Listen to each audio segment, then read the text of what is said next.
Welcome to Delightfully Dysfunctional, a podcast about navigating the emotions of the human condition and the challenges that come with it.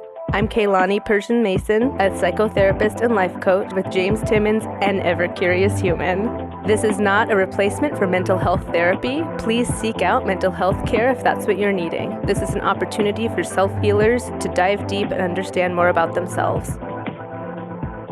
So I was talking about maybe getting my PhD, and this was another realization I had. If I got my PhD in sex therapy and was a sex therapist, well, I might need to go back to my maiden name, which is Coochie. And I could be Dr. Coochie. I haven't told you this tidbit. I know. I know. Your maiden name was Coochie? Yeah. Well, so I think that there was a better way to pronounce it, but we're so Americanized. That's how my dad pronounces it, but it's spelled Kouchi. So I think it's supposed to be like Kouchi. Kaushi. But I lived in the Midwest. No one can pronounce complicated things. So your name was Keilani Coochie? I was Keilani Coochie. Yes. That's hilarious. I mean, it was another reason why I felt very different. Did they ever make fun of that or anything? Frick yes. Oh my gosh. Yes. It was yes. I just had to embrace it eventually. No, I 100% agree. If you become a sex therapist, you should be Keilani Coochie. Dr. Coochie. And then that does all the marketing for me. People would be like, she must know things. Dirty talk with Dr. Coochie. I already call her Dr. Coochie. Oh, no. Oh, man. And she calls you Dr. Daddy. That's hilarious. Oh my gosh. Did you get that? Is that recorded? Mm-hmm. Yes. Oh gosh. Okay. Zach leaned in. I already call her Dr. Coochie. Oh my gosh. Making me cry. That's hilarious. It's Wait, so also, cringy. James, really quick, can you move just a foot to your left? Okay, perfect. Okay. Thank you. Sorry. It's okay. You see those hips? That hip movement? Lale, lale, lale. Hips don't lie.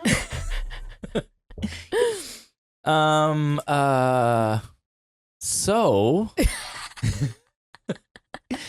Welcome back. welcome back to Dirty Talk with Dr. Coochie. Oh gosh, it's just getting worse.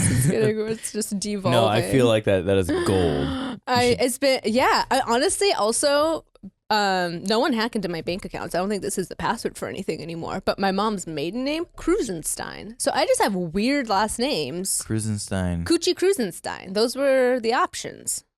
That's Krusenstein's actually cool sounding. It's There's a like Krusenstein castle in Austria too. okay. So basically, I'm like a princess. Krusenstein. Just kidding, I'm not. Is that Tom Cruise? Oh, how's it spelled? Kreuzenstein. Okay, exactly what I thought. Yes. Cool. And then my grandpa, I'm just going to tell you random things about my family, but they're funny or interesting. So my grandpa was a theology major. Maybe that's why I'm such a thinker, but he would come home with these crazy names to name the kids. So my mom was almost Cleopatra, like a white woman named Cleopatra. Oh. Didn't happen. That's not her name, but could have been. One odd name or unique name did sneak in because he was born on the philosopher's birthday. So I have an uncle whose name is Socrates Krusenstein. Whoa. And then Uncle Sock, shorten it, Uncle Sock. Uh-huh. And then back to the bison and the buffalo farm. My cousin actually recently reminded me of this, Sock's daughter. And she was like, do you remember when you had that buffalo that was born on his birthday and you named him Socrates? And then you sent us some bison burger a couple years later and you said it was Sock that we were eating buffalo. I know. Oh my gosh. Anyways, random Don't weird personify stories. your food, people. We just started, yeah. Just kidding. Oh, all right. Welcome back. This Welcome big back. conversation about self-esteem, self-worth, and it's just so integrated into so many things. So there's very easy to go into different topics, which is what makes it fun. Yeah. Actually, we were going to start by reading the wolf parable. Okay. And this is one you had been familiar with it. I think a lot of people are. I love to revisit it. So I'm Yeah. going to just read straight from it so that I don't mess it up. This Okay. is the two wolves Cherokee parable. This grandfather explains to his grandson that there are two wolves fighting within him. which is an image that serves as a metaphor for a man's inner sense of conflict. The conversation between the two men goes like this. I have a fight going on in me, the old man said. It takes place between two wolves. One is evil. He's angry, envious, sorrowful, regretful. He has greed, arrogance, self-pity, guilt, resentment, inferiority, lies, false pride, superiority, and ego. The grandfather looked at the grandson and went on. The other embodies positive emotions. He is joy, peace, love, hope, serenity, humility, kindness, benevolence, empathy, generosity, truth, and compassion. Both wolves are fighting to the death. The same fight is going on inside you and every other person too. The grandson took a moment to reflect on this. At last, he looked up at his grandfather and asked, which wolf will win? The old Cherokee gave a simple reply, the one you feed. So this, I think, really brings us back to when we need to have that awareness, to be curious, and to check in with which wolf we want to feed. Yeah. Well, and like, I feel like that goes into, I can relate that to my own personal story, what I mentioned earlier about like my impulses were dominating at that one point because I had been feeding them. And so, and I think I use the analogy that when I distanced myself and really overcame my impulses, they started starving to death. Because yeah, like everything is a progressive like growth. You can like the book, have you read The Slight Edge by Greg Olson? Really good book. But he says at any point you're either on the downward trajectory or upward trajectory. And it depends on your little decisions, because if you constantly feed the bad stuff, you're on the downward slope, and it's becoming stronger and stronger and stronger, which then you find yourself in this place that you have to like fight to overcome to go the opposite direction. Yeah, just because you fed it. Yeah. And I think feeling burnt out and that like combination of people pleasing your way through life then amplifies the need to indulge and then to feel stuck if those are kind of the confines that you've created to live your life. You either have to people please your way through till you're burnt out and you are like engaging in these indulgences and escapes, and then what option do you have? And there's kind of that space for anxiety and depression or hopelessness to really flourish, or resentment, versus really having that awareness and realizing you can challenge that people-pleasing thought. Yeah. I was listening to a Jay Shetty this morning. Do you listen to any Jay Shetty? Do you know who that is? I've heard the name. Okay. He's like this. He was a monk, and then he like left and has a podcast, and he's a really attractive Indian man with like pretty green eyes. It's nice to look at. Anyways, Jay Shetty, he reflected on how this idea of the two wolves, he would really try to like keep score and would personally reflect on which wolf he would feed and be careful about.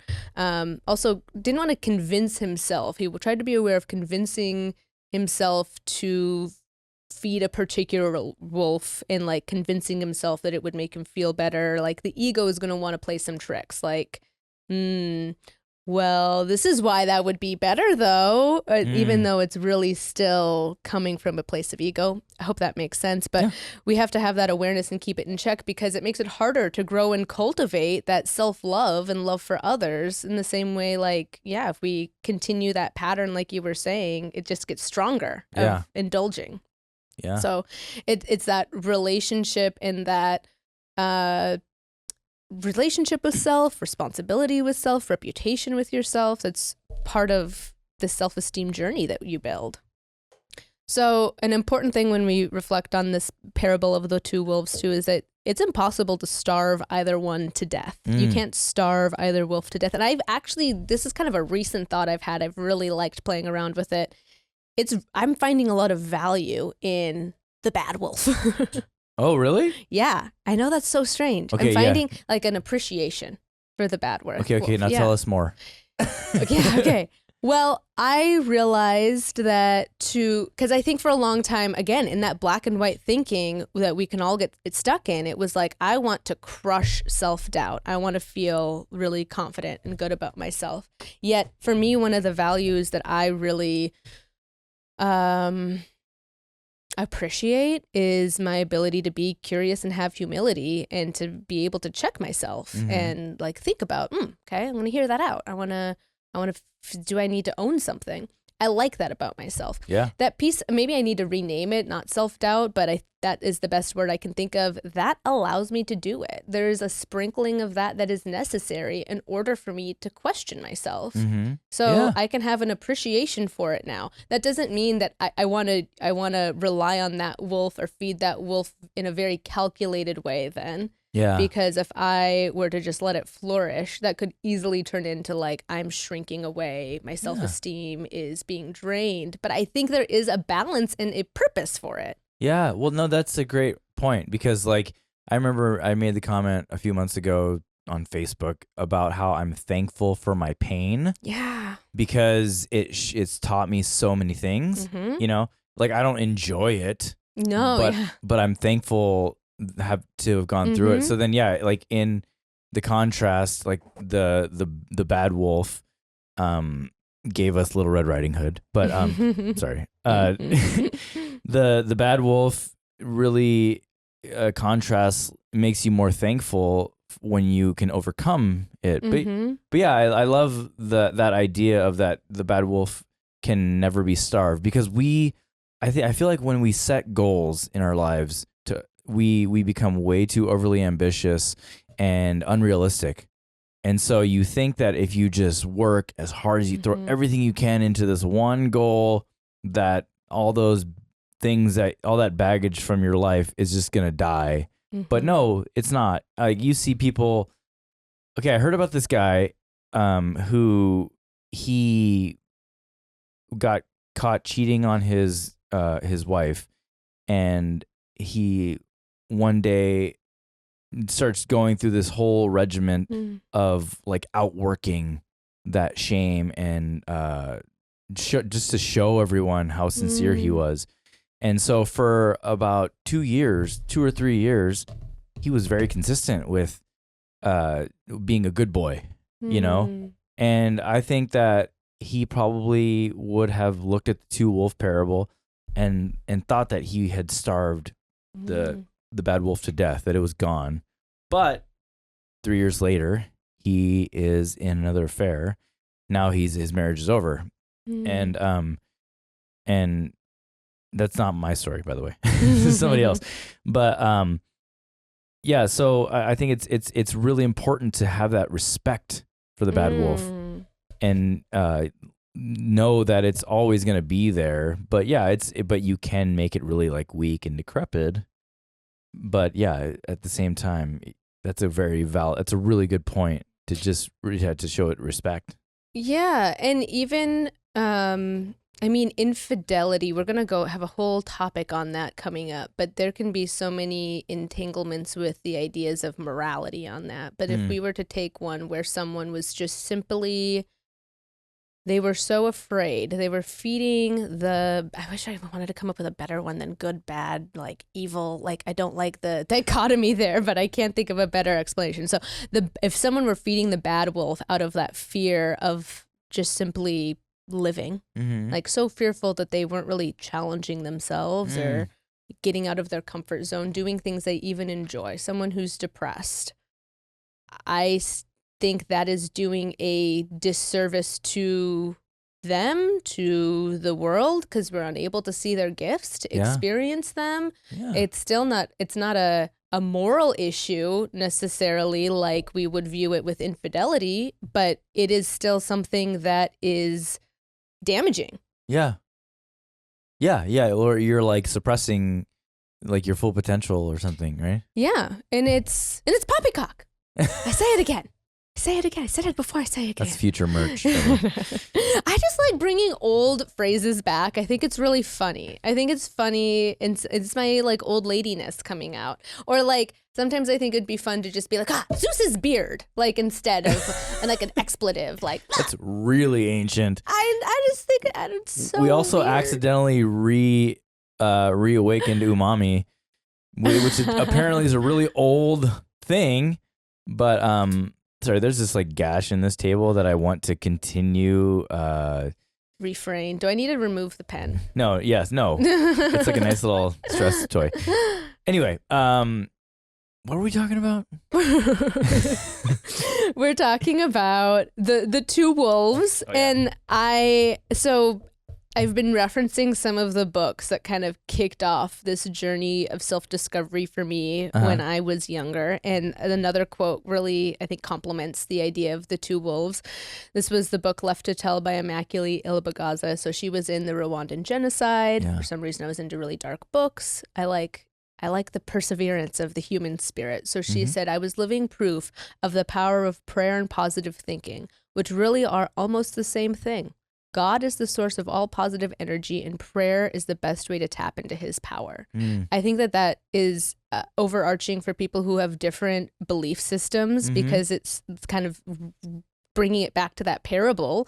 That again, like just think of the history that went into that parable. This is a part of being human. Yeah. This is not unique to you. And this other, these other people, they're all saying it in different ways and different interpretations of, if you have the choice and you have the awareness, feed the good wolf. Yeah. Okay, so I know a tiny bit about the Rwandan genocide, but I know a little. And one thing that I've noticed that I feel like ties into self-esteem is that in order for the people who were committing the genocide, in order for them to justify the killings, they had to dehumanize the people they were killing. And the crazy thing is that when we sell ourselves short, we're dehumanizing ourselves, and which is almost like we're killing ourselves in a way. We're killing the true version of ourselves.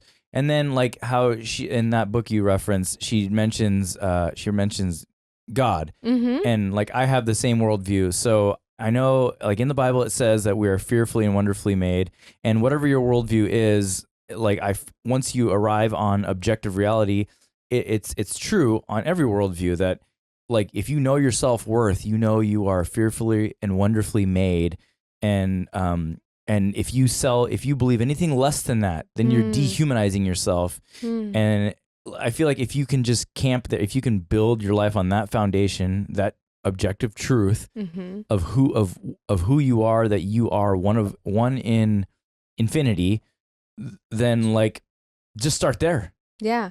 And live there, And there's a multitude of reasons why that's hard for people to get to that point, Yeah. right? This is like the gold little nugget that is so fun to play around with in these conversations. But when there's trauma packed onto trauma, you get farther and farther away from the ease of finding that truth, I think. And each person is different too. I would say it's not just that, but like just temperament, personality, the thing like nature versus nurture, both are true. Like what is intrinsically a part of who you are versus the experiences that shaped and formed you. Yeah. And so that's going to be harder to find that if the only messages in these prime areas of development when you were growing up may have been that you aren't worthy, that you're not important, that you're not valuable. Then how would you, if you've never experienced someone treating you that way, and how do you know how to do that for yourself? Yeah. If you've never felt that. Well, a part of feeding the bad wolf is escaping reality. I don't know if that makes sense, but in my mind it does. So, and like when you have trauma and pain, a lot of times your first instinct is try to escape, because reality is a really hard place to live for a lot of people. And so escaping reality can be very comforting. But if you really know, like that the reality is that you are precious, you are beautiful, you are wonderful. If you really hang on to that part of reality, then maybe you're less likely to be tempted to escape it. I don't know. Yeah. I mean, because that is reality. Well, and isn't that's like the point of us being here, right? Yeah. That delightfully like it's that healing process of accepting those things and having that humility and working through it and being curious. It all ties in really lovely. Yeah. Well, it's I love funny. It. It's almost like a positive radical acceptance where, because like if you don't believe that you're like wonderful and beautiful and amazing, all that stuff, but then it takes a lot of radical acceptance for you to believe that, well, then that's almost like a fun radical acceptance. I'm delightfully embracing myself and going to explore how I can be a better human for myself and others. Exactly. And evolve, and that we can call it dysfunctional, but it's part of being human if we're really choosing to learn the lessons, if we want to keep learning. Well, how many times have you had like a client, I don't know if you have or not, but how many times have you had somebody who's just like in the pit of depression, and you kind of you say something along the lines of, if you only knew how amazing you were, or something like that. Do you ever say that? Yeah, but I have to say it at the right time. Yeah. Because that's not going to mean crap the first time I meet someone. Yeah, true. They don't know me. There's phases in how you develop that relationship. It's definitely the strength in that therapeutic relationship, though, that like makes all those other pieces possible. So there's honestly, I'm probably an odd therapist in this way, but I can get emotional in my sessions. It has not been any easier after I've had a child, because I swear I watch a Disney movie and it's bad. I'm like, oh, it's beautiful. But I will just say it is just my love and care for you leaking out of my eyes. Like you're just such a beautiful human, and I just want you to see that. And I want to be your cheerleader, and you're doing the work. You're just taking the steps, and like those are really like lovely moments to get to just be in the presence of someone and truly share my care for them in such a genuine way. So that's how I try to show those moments. That's awesome. Yeah. It's beautiful. Well, and because like in my own struggle with depression, that's what really was helpful to me, that I had to tell myself all of that. You know, I think I shared a couple episodes ago where I said, I finally came to the conclusion where I was like, I'm effing amazing, and if you disagree, then F you. And and because, like I said, that is reality. You have to believe that. You have to believe in yourself, you know, because a lot of times most people, or a lot of people, won't believe in you. So if you agree with them, then you're just going to be like stuck as... You're letting other people define you then. Yeah. When they're wrong. Not a way to feel joy. It's not a way to feel, that's not a way to embrace your gift or to feel happy or to get to shine your authenticity for others. Yeah. And part of when you had even spoken about it before in the previous episode, I meant to mention this and kind of tie it back. But, you know, so Viktor Frankl, he was in the Holocaust, and he really took that time to observe human behavior and pay attention to his own. And he said, everything can be taken from man, but one thing, the last of the human freedoms, to choose one's attitude in any given set of circumstances, to choose one's own way. And when you mentioned like the belief system you chose in that moment, I feel like you were following in that step. Obviously, you didn't go through the Holocaust. No. So I'm not wanting to water down that horrific experience, but that it is a common human experience to get to that point and have to realize what your option is. Yeah. One's attitude could also be maybe reframed into a thought too. I think attitude and thought can sometimes be interchangeable. I want to talk more too about internal family systems, which is not one that we've touched on yet. But again, you know what's funny? Yeah. We were talking about IFS. Yes. I had no idea what that stood for. I know. So I was saying said that. IFS like, that's what it must mean. is internal family systems theory. Yeah. And this was developed by Richard Schwartz. So I'm going to try my best to explain it. I will say that this is an area I'm just starting to really enjoy diving into and learning about. I'm not an expert in IFS. I'm enrolled in a course right now I'm really excited about. So IFS divides people, like our personalities, I guess, our internal selves, into 4 different categories. So let's go over them. The first one is self. This was so powerful for me when I understood this. Self. That's our true essence. That is when we feel calm, connected, compassion, we have creativity and clarity and courage and confidence. So much alliteration. All of those C's, C words. When we have those qualities and we feel that, I hope everyone can kind of almost like, I hope there's a buzzing in you right now and you're thinking about, God, I've experienced that and this was that moment, or I can remember that. It felt so good. And I think I explain it to a lot of people. It's that true self that you're always trying to come back to. You're like, where did it go? Remember that time when I felt that and it was so good? How do I recreate that? Yeah, when you those moments when you're like, I don't feel like me in this, or like, I wish I could go back to myself. Wow, that I felt so alive then, and like, how do I get back to that feeling? That's how I would say. That's when we are really fully embodying ourselves, and everyone can resonate with that. Can you say all the C's again, Sure. please? Okay. Calm, connection, compassion, creativity, clarity, curiosity, confidence, and courage. Those are the 8 C's of self in IFS. Yeah. When I realized that, and that is what I'm always I see and I cultivate that with my clients. I love getting to champion that for them. And so in the same way of reflecting onto like a child or someone you care about, and then why can't I have that? I had to realize if I see that beauty in the people that I work with and the amazing humans I have the honor to hear their stories, I deserve to know that. Like that's to me, it was, this is your birthright to discover and find that place, versus this is a fleeting feeling that comes and goes, or that I'm not really sure how to create. It felt different when I realized that. It's like where your home is, where you come back to it. Yeah. Yeah. So the other players in IFS are called managers, firefighters, and exiles. Okay. Exiles. Exiles are what hold our painful emotions, and they've been isolated from our consciousness. It's our subconscious. So we can think about the things that have unconsciously ruled us. They try to protect us. They want to be cared for, but they can leave the person feeling exposed and vulnerable. Protectors fear that this will destabilize their system. So exiles are where feelings of shame, inadequacy, feeling fear, anxiety, dependency, anger, that's where that is coming from. So if someone grew up in, let's see, I'm going to think of I thought of an example.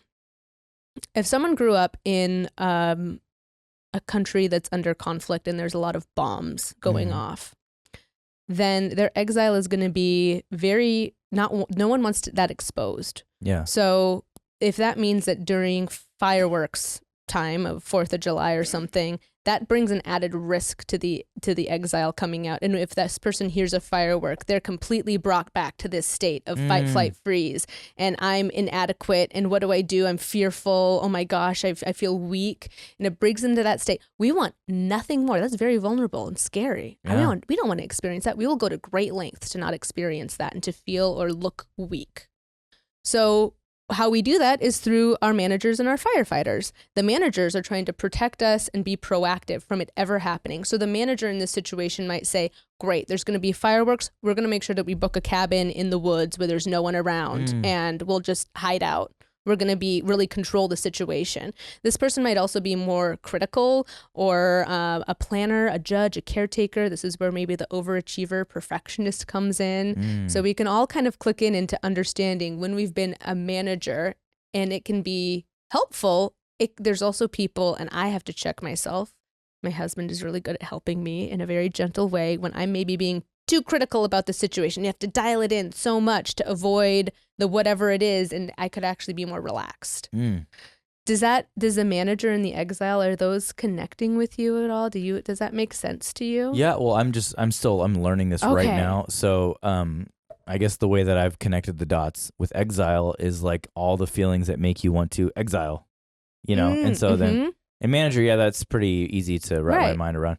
So the firefighter also wants to protect, but it's not proactive like the manager. It's more responsive. Yes. Okay. Yeah. So that's going to look like springing into action, and that's going to look like oh my gosh, I didn't plan that thing. Now the fireworks are going off. I have to numb. Give me that bottle of whiskey. Yeah. So it's like numbing, self-soothing. Yeah, but the fire's already there. The fire's there. Yeah. The fire has been lit. The exile has been set off. Mm-hmm. We are in fight, flight, freeze. This is it's currently happening, and we're just directly trying to disassociate, break free. This is also where it's in the firefighter where those quick second decisions that for someone to end their life come up. Yeah. They're just thinking, great, this is too painful. There's a way out.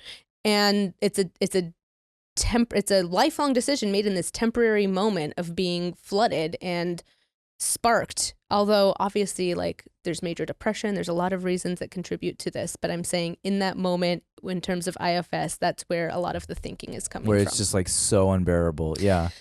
So that's my mini lesson crash course on internal family systems. But it's fun to be able to talk then about, like, well, in this area of your life, person I'm working with, was that the firefighter or the manager who was operating? Was that the self? How do we let the self, like, how do we welcome them into this space? Yeah, and it's really good to name it and identify it. And because like it from exile and firefighter, those in my mind remind me of post-traumatic stress. I don't know if that's accurate. Well, I mean, I used an example that was very PTSD relatable. Okay. But we could also say infidelity, for example, where if someone is feeling feelings of inadequacy and that exile is triggered, then they want to immediately self-soothe with the firefighter and disassociate with some other relationship or with something that's distracting. Yeah. Usually not in a positive or healthy way, typically, different addictions, diet, sex, oversleeping, overworking, self-harm. Yeah. So then I guess the healthy way to navigate, like manager obviously is where you want to be, right?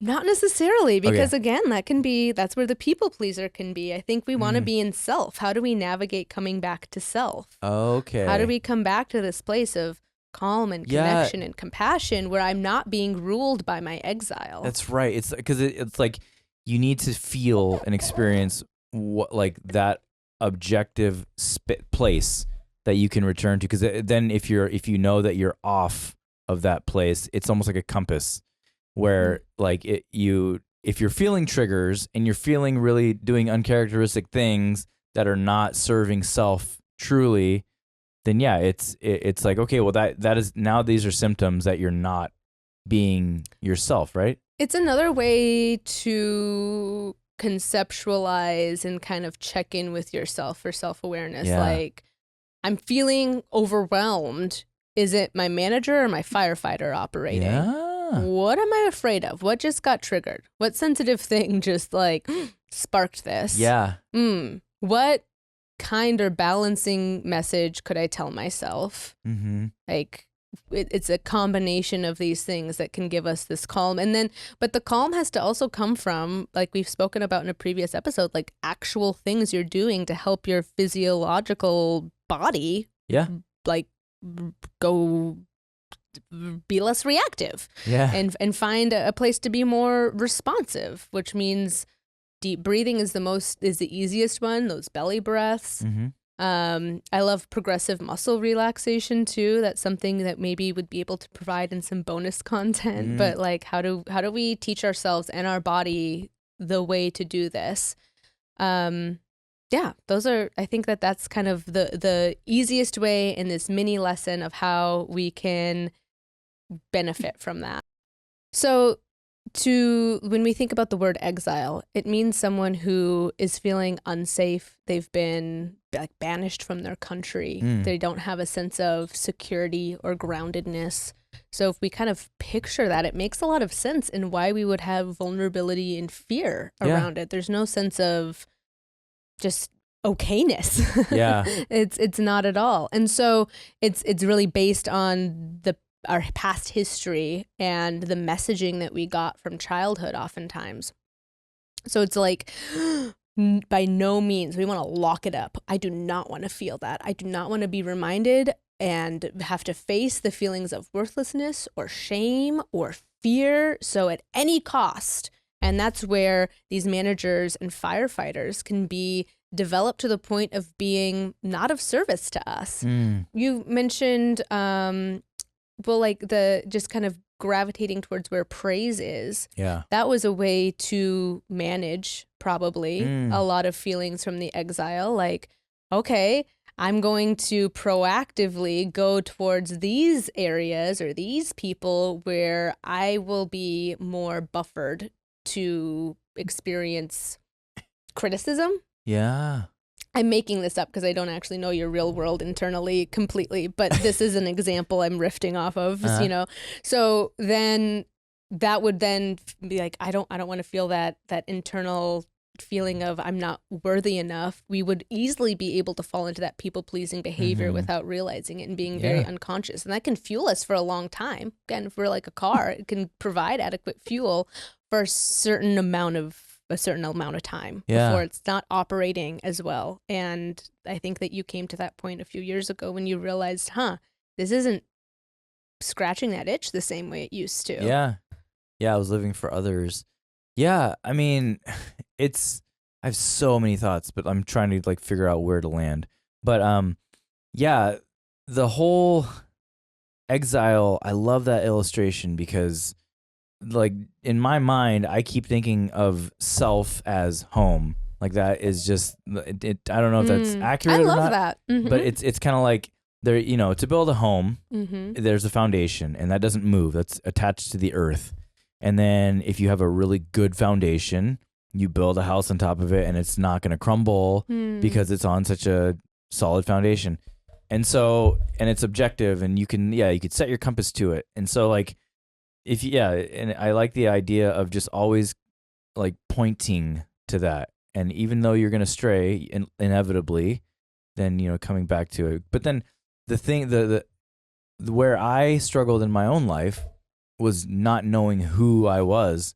And so then like my question, I guess, is how can someone listening, and me too, how can we figure out who we are? How can we figure out who we are?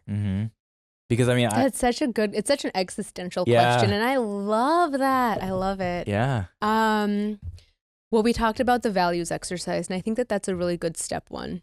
But I mean, identifying what the values are. But keep going, because I have another layer, and I want to understand your question more. Okay. Tell me more. Well, because like my caution for myself is that I know that I'd be tempted to gravitate toward the things that make me feel good.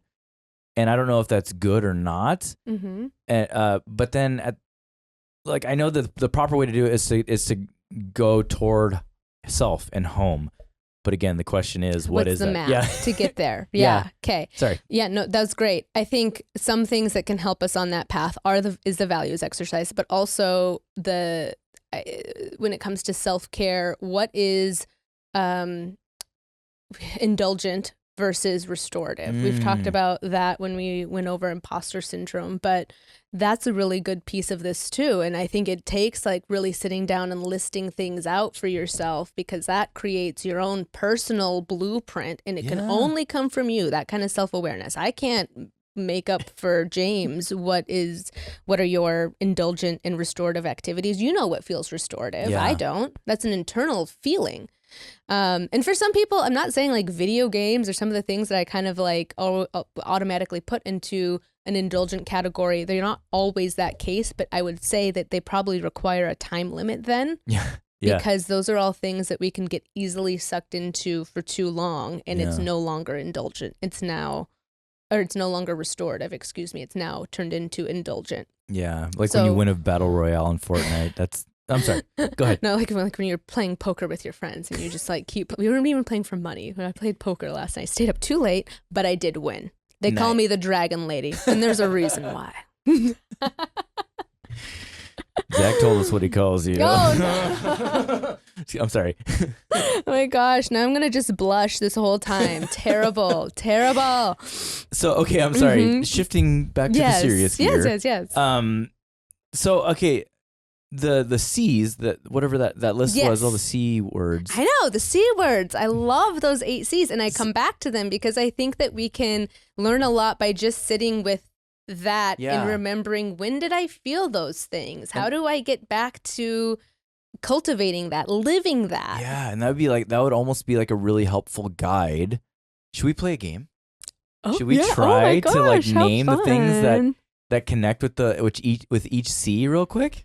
The things that can, or even like what I want to know maybe more personally too is, when are moments when you felt truest to yourself? What like resonates with you of feeling calm, connected, compassionate, creative, having clarity, curiosity, confidence, and courage?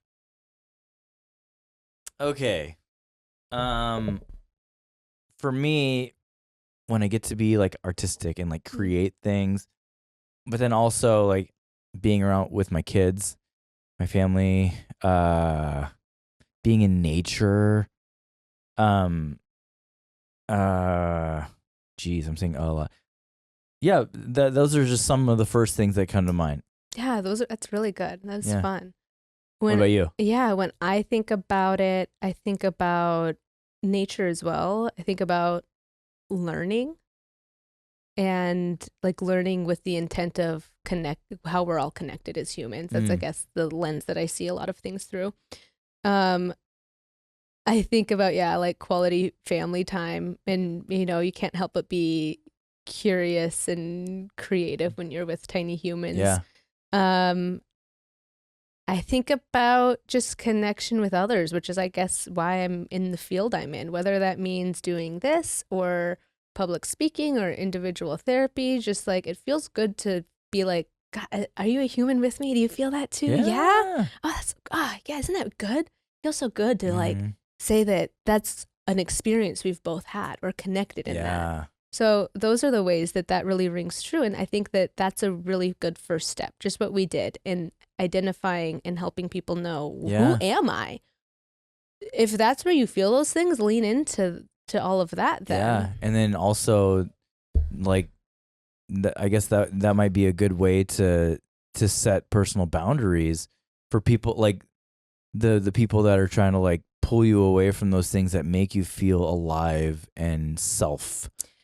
And when I've said things like, I don't know that that's where I want my energy to go towards, or that's not where I want to spend my energy, that's, I guess, the question that I started asking myself when I was wanting to have healthier boundaries. And it was I don't know that I knew IFS at the time that I was really starting to have healthy boundaries, but I think that this would have been helpful of like, well, does it help me get to this place of self, this description? And that's maybe a good way to answer that question. Yeah. For anyone who's trying to have healthy boundaries too, and like if someone is going to say, hey, do you want to do this thing? You'd be really great at it. Yeah, And it's so easy to want to be like, totally, yeah. I can shine. Yeah. Yeah, wonderful. I think it's so important because I'm someone who's passionate about a lot of ideas, and I got that from my mother. I'm so grateful. She was always like, I can do that. But I also saw her take on way too much and the cost that it played for her and for the family. So I think it's really important to just say, let me think about that. Let me gauge what I have time or energy for, and just, that's a great idea. Let's come back to it. Yeah. I'm curious about it, but let me think. And I think that just those simple phrases give you a buffer to assess, is this something that is going to help me cultivate that sense of self? Yeah. Or is this something that's going to detract and drain from it? And you don't have to feel bad. You really don't. You know what's funny is that we hear this term, self-respect, thrown around. But now that we're defining it, it makes a lot of sense, because like I used to volunteer at my old church, and I remember reaching a point of burnout where, but it was all things that I felt like these are like, I'm serving people, I'm really helping people, but then I was just like, but I don't really have. I was doing it, sacrificing time with my wife and kids, and then also not. And so then I looked at it. I didn't have any self-respect. I wasn't respecting self. And so yeah, that's a really good way to use it as like a buffer. Is that the right word? I think like a barometer, like a buffer and a barometer. Gives you a buffer to say, let me think about that. A bufferometer. Yes. Coming up with all these words. Another T-shirt. gives you that pause to assess. And also, if we're tying it back to this idea of how we're defining self, yeah, it gives you a barometer of like, that helps me lean in 7.5%, but I don't have the energy for that. Yeah, I don't know. Okay, we're going to come out with this thing called the bufferometer. It's going to be Keilani's voice, just like that. People, calculating. Aligned with self, 99%, proceed. That's how it's going to sound. It's going to be so cute. I hope you guys all have that voice in your head for the rest of your life. And we're gonna revisit the bufferometer. Bufferometer, yeah. Yeah. Yeah, so I think that it's like learning self-respect and really naming it and defining it is important. Another, like, we've talked about that inner critic, and that can be what fuels the manager and the firefighter to do. I mean, I'm listing the behaviors that you might see if you're stuck in the manager or the firefighter, but there's that inner critic that's really fueling some of that type, anyways. And the exile, blah, blah, blah. That, I think it's fun sometimes, I do this with kids and teens especially, to name it. And then in your head, that picture of like the angel and the demon in your head, you can really strengthen that other voice. But if you can name it, it's now not you telling yourself, like, people think I had that thought, so it must be true. Now we're depersonalizing it a little bit, and it's this other thing outside of us. Yeah. And it's easier to make sense of it and battle it out, kind of like the wolves, I guess. So, like, for me, I'm always like, oh man, I named mine. Oh, what is that? Do you watch Harry Potter? No. Oh my gosh, honey, what is Dolores? Dolores Dolores Umbridge. Umbridge. Those Yeah. who like Harry Potter will know who I mean when I say Dolores Umbridge. She's horrible. She's terrible. And that's who I name my inner critic. So if I start noticing them come up, it can be add some humor and levity too. But I'll just be like, Dolores, not today. No, not today. And I find it's so fun for people to like come up with that name and to create that dialogue with them, or even to do a writing exercise of like, what do you want to say to Dolores? Has been so mean. What would you say? What would this other side of you want to, that side self, say to Dolores? And I like coming up with really odd names, like, can I call mine Dolores? Gertrude. I don't. Do you want to be? Yeah, I mean, if that resonates with you, but if you got Bartholomew. Oh yeah. What else do we have? Gustav. I don't know. These are weird names. I love weird names. They're so. I'm gonna call but mine it makes Umami. it funnier. Umami. No. You know what's funny is that you're talking about the devil and the angel on your shoulder. I actually have a devil on my shoulder tattoo. Really? See? Oh, I didn't know that. That's actually really funny. It was supposed to be a samurai mask It that does. we got a little carried away with. It got carried. But I never went back got the angel. What's up with that? Because my dad also has a samurai like tattoo guy on his back of his shoulder. Actually, Are we we probably belong to the same gang? the same gang, the Yeah. same Asian gang. Yeah. Isn't samurai a Japanese thing? Yeah. You're like, whatever. Well, I'm actually 1/8 Japanese. Whoa. My Update. grandpa, my great grandpa was Japanese, and my Oh, family. that's interesting. My family name is Takashi. Oh, that's fun. Yeah. Wow. My mom told me she's Korean, so when she told me, she was ashamed. But I told you when I did the 23andMe, at first it said I was like 2% Korean, and I told my dad, and he was like, no. It's like, it's cool though. Like, I know. It was only because like we were always told we were like that he was full Japanese. So I think it was a surprise. Anyways, it updated it updates when more people signed up, and now it says we're 100% Japanese. All is right in the world, or he is. Oh.